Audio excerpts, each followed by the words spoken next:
পৃথিবীর ইতিহাসে শ্রেষ্ঠ মানব হওয়ার পাশাপাশি মুসলমানদের প্রাণ বলা হয় হযরত মুহাম্মদ সাল্লাল্লাহু আলাইহি সাল্লামকে, যিনি হচ্ছেন মুসলমানদের জীবনের আদর্শ। রাসূলের জীবন নিয়ে ইরান একটি মুভি রিলিজ করা হয়েছিল এবং সেই মুভিটির নাম হচ্ছে Muhammad the Messenger of god. এই ছবিটি ডিটেলসে দেখানো হয়েছে রাসূল সাল্লাল্লাহু আলাইহি সাল্লামের জীবন কেমন ছিল এবং নবীজি তার জীবনে কত কষ্ট করেছেন তার এক ঝলক বুঝে যাবেন এই ভিডিওতে। এছাড়া এই সিনেমাতে তুলে ধরা হয়েছে আরব সমাজের বর্বর ইতিহাস। এছাড়া আবরাহা বাহিনী কাবা শরীফকে ধ্বংস করতে এসেছিল, আল্লাহ কিভাবে কাবা শরীফকে রক্ষা করেছিলেন তা দেখতে পাবেন এই সিনেমাতে।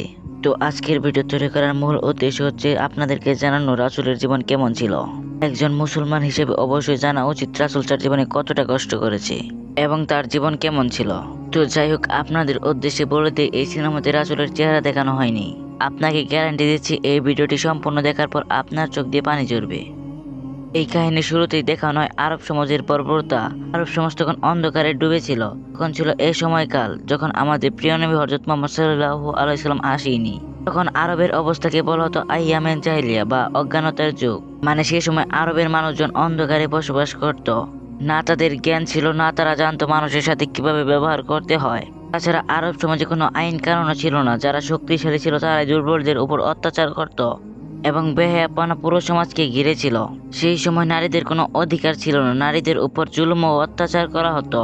এমনকি অনেক সময় কন্যা সন্তানদের জীবন্ত কবর দেওয়া হতো।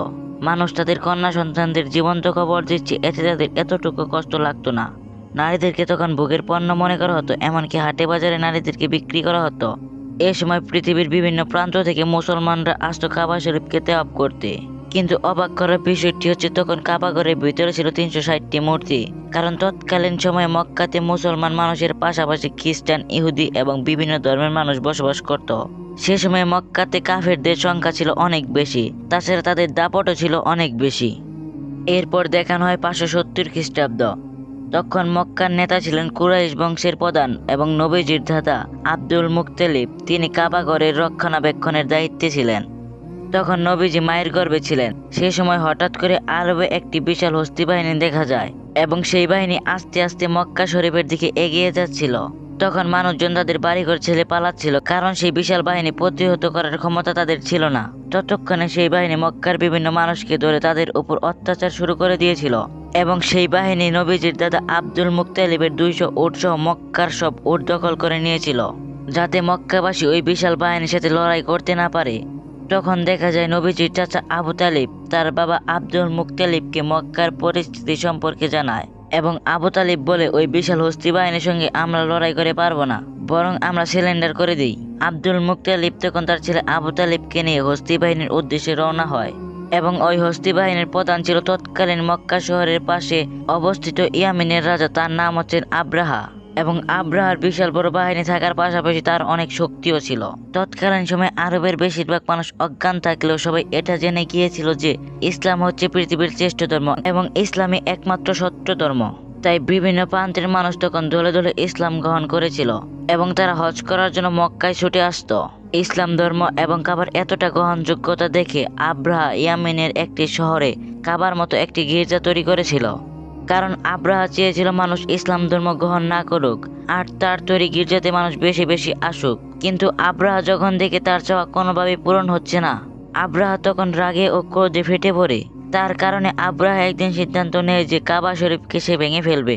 আবরাহা তার 60,000 সৈন্য এবং 13টি হাতি নিয়ে মক্কার দিকে আসতে থাকে। এর মধ্যে আব্দুল মুত্তালিবও সেখানে পৌঁছে যায় এবং তিনি আবরাহাকে বলে, আমি আপনাকে সতর্ক করছি, আপনি যে গড়টি ধ্বংস করতে যাচ্ছেন সেটি হলো আল্লাহর গড়, তাই এই বিপজ্জনক কাজ থেকে দূরে থাকুন। কিন্তু আবরাহা তার কোনো কথাই শোনেন না। আব্দুল মুত্তালিব তখন তাকে বলে, আপনি আমার উট ফেরত দিন। এই কথাটি শুনে আবরাহা বেশ অবাক হয়ে যায়। আবরাহা বলে, আমি আপনার প্রিয় উপাসনা ধ্বংস করে দিচ্ছি আর আপনি এসেছেন উট চাইতে? আপনার বাপদাদারা তো ওই কাবা শরীফকে ইবাদত করত, আমি সেই কাবা শরীফকে ধ্বংস করে দিলে আপনার সম্মান তো ধুলোয় মিশে যাবে। আব্দুল মুত্তালিব তখন বলে, আমি আমার উটের মালিক, তাই আমি আমার উট চাইতে এসেছি, কিন্তু এই মক্কা ও কাবা ঘরের মালিক হচ্ছেন আল্লাহ, আমি নিশ্চিত আল্লাহ তার ঘরকে রক্ষা করবেন। উত্তরে আবরাহা বলে, আজকে আমি এটা দেখতে চাই কিভাবে তোমার আল্লাহ আমার হাত থেকে কাবা ঘরকে রক্ষা করে। এরপর আবরাহা আব্দুল মুত্তালিবকে তার উট ফেরত দেয়। আব্দুল মুত্তালিব তার উটগুলো নিয়ে তার বাসায় ফিরে আসে। পরবর্তী দিনে আবরাহা তার হস্তি বাহিনী নিয়ে মক্কা শহরে ঢুকতে যাচ্ছিল, কিন্তু হাতিগুলো কাবা ঘরে সীমানাতে চলে আসলে তখন আর হাতিগুলো সামনের দিকে এগোতে চায় না। তাদের পাগুলো যেন একদম পাথর হয়ে গিয়েছিল। তখন আব্রাহ ও তার সৈন্যরা একটু চালাকি করে জোর করে তারা হাতিগুলোর মুখ অন্যদিকে ঘুরিয়ে দেয় এবং হাতিগুলোকে তারা ভালো ভালো খাবার খেতে দেয় এবং সেই সমস্ত খাবার তারা কাবাঘরের সামনে ছড়িয়ে দেয়। হাতিগুলো খাবারের লোভে কাবাঘরের দিকে এগোতে থাকে। ওদিকে আব্দুল মুত্তালিব অনেক চিন্তিত হয়ে পড়ে। তিনি ভারাক্রান্ত মন নিয়ে কাবাঘরের সামনে আসেন। তখন কাবাঘরের দরজায় একটি শিকল ছিল। আব্দুল মুত্তালিব সেই শিকলটিকে শক্ত করে চেপে ধরেন আর তিনি কাবাঘরের দরজার উপরে মাথা রেখে কাঁদতে থাকেন। এরপর আব্দুল মুত্তালিব মহান আল্লাহর উদ্দেশ্যে বলেন, আল্লাহ, এই ঘরটি তোমার এবং এই ঘরটি রক্ষা করার দায়িত্ব তোমারই। আমরা তো শুধুমাত্র তোমার বান্দা এবং গোলাম। আমরা শক্তিতে খুবই দুর্বল। আমাদের পক্ষে আর কিছু করা সম্ভব হচ্ছে না। এখন তুমি কিছু একটা ব্যবস্থা করো। এই কথাগুলো বলতে বলতে তিনি কান্না করছিলেন। তখন তিনি আকাশ থেকে বেশ কিছু আওয়াজ শুনতে পায়। তাই তিনি আস্তে আস্তে সামনের দিকে এগোতে থাকেন। তখন তিনি আকাশের দিকে তাকালে দেখতে পায় শত শত পাখি উড়ে আসছে। আব্দুল মুত্তালিব সেই পাখিগুলোর দিকে এক দৃষ্টিতে তাকিয়েছিলেন এবং তিনি মনে মনে ভাবছিলেন এটাই হয়তো আল্লাহ থেকে প্রেরিত সাহায্য। এবং তিনি ততক্ষণে বুঝে গিয়েছিল এই পাখিগুলোই কাবাঘরকে রক্ষা করবে। এছাড়া তিনি লক্ষ্য করলেন প্রতিটি পাখির কাছে 3টি করে পাথর ছিল। একটা পাথর ছিল পাখিদের মুখে আর বাকি 2টা পাথর ছিল তাদের 2 পায়ে। এমনকি সেই পাখিগুলো জাগ বেঁধে এসে কাবা শরীফকে তাওয়াফ করছিল। ততক্ষণে আব্দুল মুত্তালিব বুঝে যায় আজ পৃথিবীর কোনো শক্তি কাবা শরীফকে কিছুই করতে পারবে না। এরপর সমস্ত পাখি ছুটে যায় আব্রাহ তার সৈন্যর দিকে। আব্রাহ তার সৈন্যগুলো আবাবিল পাখিগুলোকে দেখে অনেক ভয় পেয়ে যায়। তখন তারা সেখান থেকে পালিয়ে যাওয়ার চেষ্টা করে, কিন্তু ততক্ষণে সেই পাখিগুলো তাদের কাছে যে পাথর ছিল তার নিচে ফেলতে থাকে। পাথরগুলো বৃষ্টির মতো ওই সৈন্যবাহিনীগুলোর উপর পড়ছিল। প্রতিটি পাথর ওই সৈন্যগুলোর শরীর ভেদ করে ঢুকে যাচ্ছিল। এরপর আস্তে আস্তে সকল সৈন্যবাহিনী মারা যায়। এমনকি ওই ঘটনায় আব্রাহ সেখানেই মারা যায়। আল্লাহ ওই কাফেরদের একেবারে মাটির সাথে মিশিয়ে দেয়। আল্লাহ তাআলার ইচ্ছায় ছোট ছোট পাখির মাধ্যমে 60,000 সৈন্য মারা গিয়েছিল। এমনকি এই ঘটনার বর্ণনা দেওয়া হয়েছে পবিত্র কোরআনের সূরা ফিলে এবং ফিল সূরাতে ডিটেলসে বলা হয়েছে আল্লাহ হিজতি বাহিনীর সাথে কি করেছে। এভাবে সেদিন কাবাঘর রক্ষা পেয়েছিল। তখন পর্যন্ত পৃথিবীর কোনো শক্তি কাবাঘরের কিছুই করতে পারেনি। তো যাই হোক, এই ঘটনার পর প্রায় 2 মাস কেটে যায়। এরপর আমরা দেখতে পাই একটি রাতের ঘটনা। মক্কাবাসীরা সেদিন নিজ নিজ কাজে ব্যস্ত ছিল। নবীজির চাচা আব্দুল মুত্তালিব সেই দিন রাতে কাবাঘরের উপরে দাঁড়িয়েছিলেন। হঠাৎ করে তিনি আকাশের দিকে তাকালে একটি উজ্জ্বল আলো দেখতে পান, যেটি আরব শহর থেকে পুরো পৃথিবীর দিকে ছড়িয়ে পড়ে। বিশাল আলো দেখতে পেয়ে আব্দুল মুত্তালিব অনেক অবাক হয়ে যায়। এরপর তিনি দৌড়ে নিচে চলে আসেন। এরপর তিনি কাবা শরীফের ভিতরে আসলে দেখতে পান কাবা শরীফের ভিতরে যে 360টি মূর্তি ছিল সেগুলো আস্তে আস্তে ভেঙে পড়ছে। সেদিন কাবা শরীফের ভিতরে যত মূর্তি ছিল তারা নিজে নিজে মাটিতে পড়ে ভেঙে গিয়েছিল। এরপর যখন তিনি কাবা শরীফ থেকে বাইরে বের হয়ে আসেন তখন তিনি দেখতে পান কুফা ও সিরিয়ার মাঝখান থেকে হঠাৎ পানি বের হচ্ছে, অথচ বহু বছর ধরে এখানে কেউ পানি দেখেনি। তখনই আব্দুল মুত্তালিব তার ঘরের দিকে তাকান। তখন তিনি দেখতে পান তার ঘর থেকে অদ্ভুত এক নূরের আলো বের হচ্ছে। এরকম নূরের আলো এর আগে তিনি কখনোই দেখেননি। এরপর আব্দুল মুত্তালিব তার ঘরের দিকে আস্তে আস্তে এগোতে থাকে।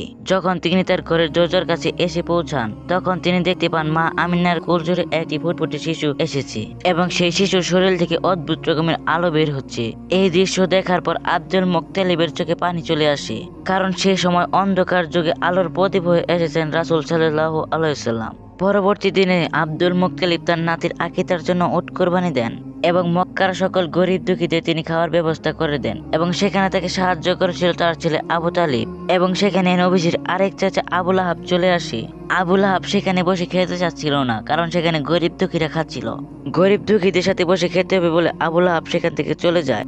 এবং যেমনটা জানেন আবুল আহাব ছিল অনেকটা অহংকারী। অন্যদিকে মা আমিনার বুকে দুধ হচ্ছিল না, যার কারণে শিশু মোহাম্মদের দুধ পান করানোর জন্য একজন মহিলাকে ডাকা হয় এবং সে ছিল আবুল আহাবের স্ত্রীর দাসী। তাই আবুল আহাব যখন ঘরে ফেরে তখন তার স্ত্রী তার সাথে অনেক খারাপ ব্যবহার করে। আবুল আহাবের স্ত্রী বলতে থাকে ওই কাজের জন্য তার দাসীকে কেন নেওয়া হলো। আপনারা যেমনটা জানেন ইতিহাসে সব থেকে পাপী নারী হচ্ছে আবুল আহাবের স্ত্রী। তার আচরণ কেমন হবে তা আপনারাই বুঝতেই পারছেন। এখানে দৃশ্য চেঞ্জ হয়। পরবর্তী দৃশ্যে আমরা দেখতে পাই ইহুদিরা তাদের মধ্যে কথা বলছিল। ইহুদিদের নেতারা বুঝতে পেরেছিল যে কোনো এক বিশেষ শিশুর জন্ম হয়েছে, কারণ ওই ব্যাপারে তাদের কিতাবে স্পষ্ট বলা রয়েছে। তাই যেদিন রাতে নবীজির জন্ম হয়েছিল সেই দিন রাতে আকাশে সেই আলোগুলো দেখে বুঝতে পেরেছিল যে সেই শিশুর জন্ম হয়েছিল। ইহুদিরা চিন্তিত ছিল, কারণ তারা জানতে পেরেছিল কোনো ইহুদির ঘরে এই শিশু জন্মগ্রহণ করবে না। তারা আলোচনা করছিল যে শিশুটি কে হতে পারে। তাই ইহুদি ধর্মযাজকেরা সেখানে অনেক বাচ্চাদের কিনতে চেয়েছিল। এই কাজটি এই কারণে করে যাতে ওই শিশুটি তাদের দলে চলে আসে এমনকি অনেক বন্ড মহিলাদের দায়িত্ব দেওয়া হয় শহীদদের বিশেষ চিহ্নের মাধ্যমে এই শিশুকে খুঁজে বের করার জন্য। তো যাই হোক, দৃশ্য চেঞ্জ হয়। এরপরে আমরা দেখতে পাই বাচ্চাদের নাম রাখার উৎসব চলছে এবং সেখানে বিভিন্ন বাচ্চার নাম রাখা হচ্ছিল। সেখানে সবাই মিলে আনন্দ করছিল এবং সেখানে আব্দুল মুত্তালিব চলে আসে শিশু মোহাম্মদের নাম রাখার জন্য।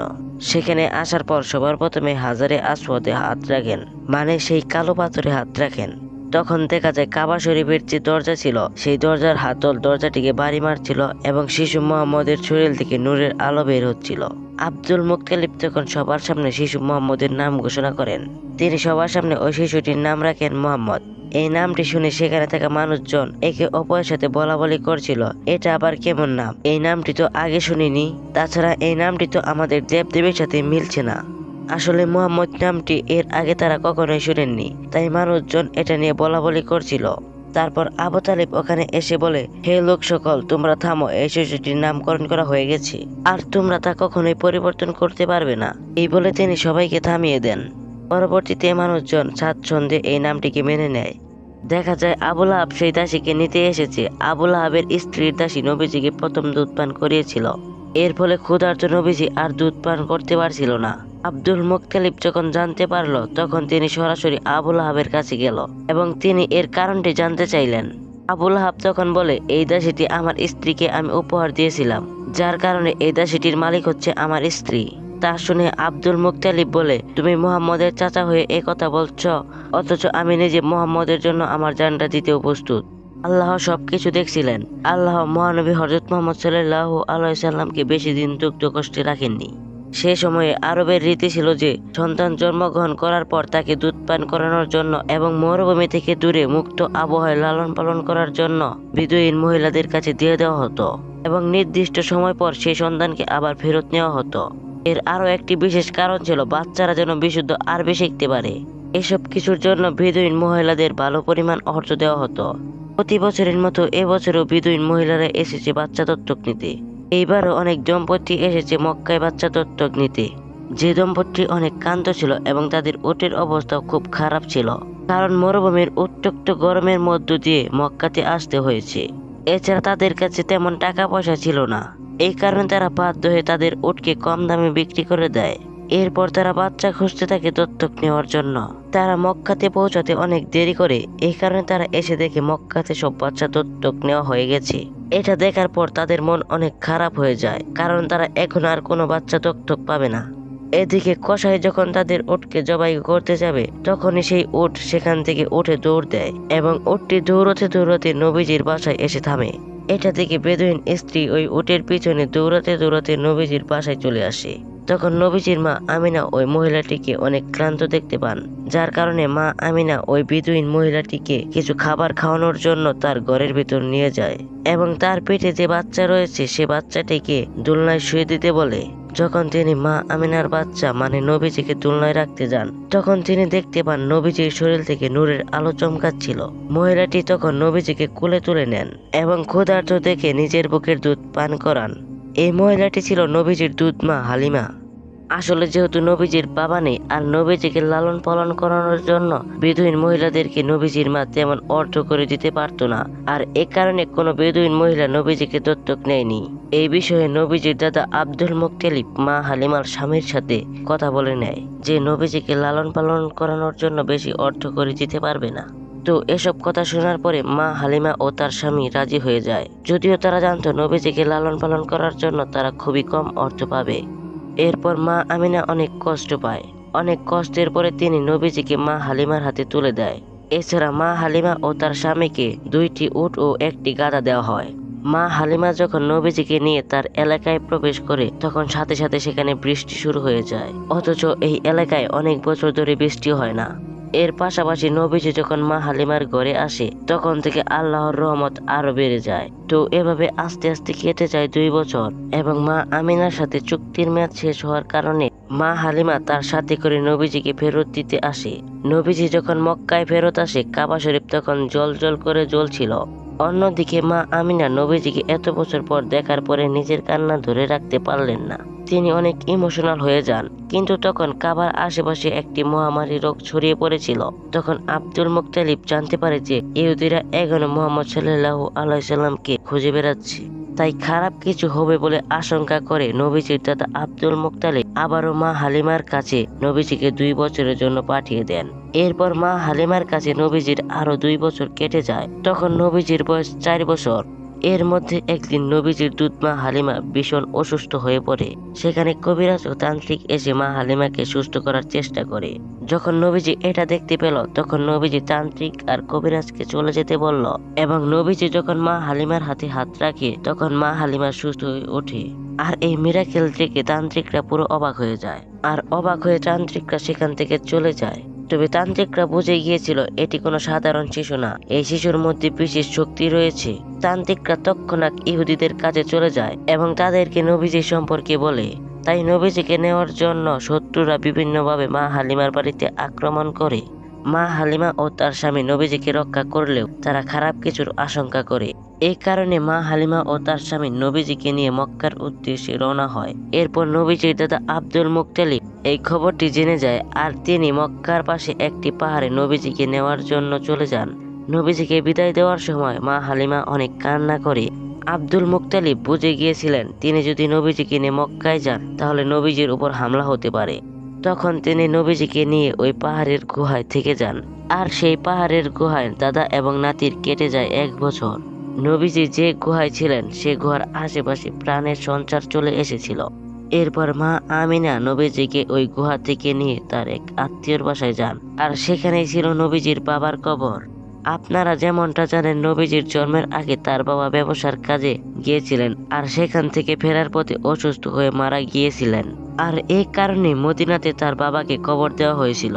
তো নবীজির বাবার কবরের পাশে নবীজি বসেছিলেন। আর যখন তার মা আসে তখন তার মাকে তার বাবার বিষয়ে জিজ্ঞেস করতে থাকে। নবীজি এবং তার মা ওই জায়গাটাতে খুব ভালো একটা সময় কাটায়। কিন্তু তার 2 মাস পরে মা আমিনা আবার অসুস্থ হয়ে যান। এই অবস্থায় মা আমিনা যখন নবীজিকে নিয়ে মক্কায় ফেরত আসছিলেন তখন রাস্তাতেই মা আমিনা মারা যান। আর এখন নবীজি পুরোপুরি এতিম হয়ে যান। তার বাবাও বেঁচে নেই আর এখন তার মাও বেঁচে নেই। মাত্র 6 বছর বয়সে নবীজি পুরো এতিম হয়ে পড়েন। এই অবস্থাতে ইহুদিরা নবীজির উপর আক্রমণ করে। নবীজির চাচা আবু তালেব এবারের মতো নবীজিকে বাঁচিয়ে নেয়। তারপর নবীজির চাচা নবীজিকে মক্কায় তার দাদার কাছে দিয়ে দেয়। তখন থেকে আব্দুল মুত্তালিব এবং নবীজি সব সময় একসাথে থাকতেন।